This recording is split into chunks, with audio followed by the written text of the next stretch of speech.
Okay, so today we're going to continue talking about fractions on a number line, and we're just going to do a quick review. And these review questions that we're going to do are going to look very similar to your questions on SplashLearn for your assignment for tonight. So we're going to here talk about the missing denominator. It says fill in the missing denominator to complete the fraction. So remember, we do our hops to figure out how many or what the denominator is, and we count the lines to figure out our numerator. So it's already given us our numerator, 1, 2 lines. And to find our denominator, we're going to hop 1, 2, 3, 4.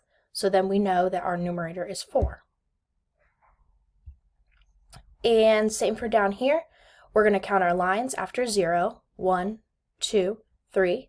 It's given us 3. And then we're going to do our hops to find our denominator.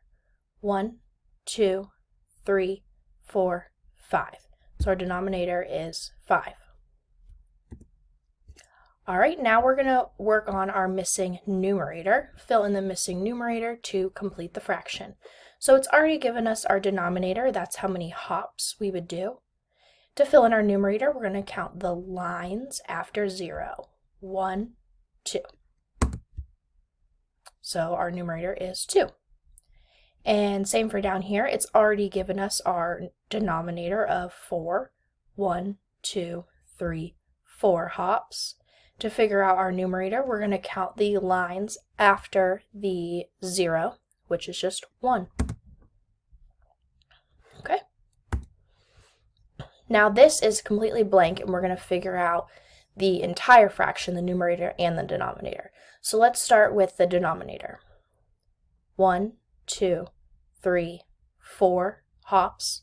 So we know our denominator is 4, and then we're going to count the lines to find our numerator. 1.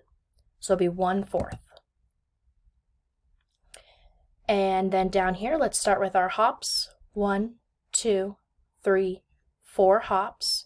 So our denominator is going to be 4 again, and our numerator is 1, 2, 2/4.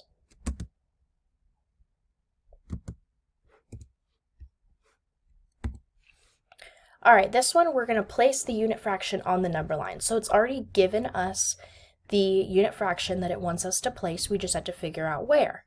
So 1/10. We know that there are 10 hops. That's our denominator. So to find our numerator and where it belongs, we need to count 1 dash mark after 0, which is right here, 1. There. And for 1/6, our 6 is our 6 hops. 1, 2, 3, 4, 5, 6. And it's a 1 in the numerator, so that's our first tick mark after the 0. 1/6. All right, that is everything for today. Make sure you complete the Google Slides worksheet. There's 2 worksheets. They'll look pretty similar to this. Complete those. Email me if you have any questions or need any help or clarification. And that is all for today. Make sure you press turn in after you complete those worksheets. Thanks, guys.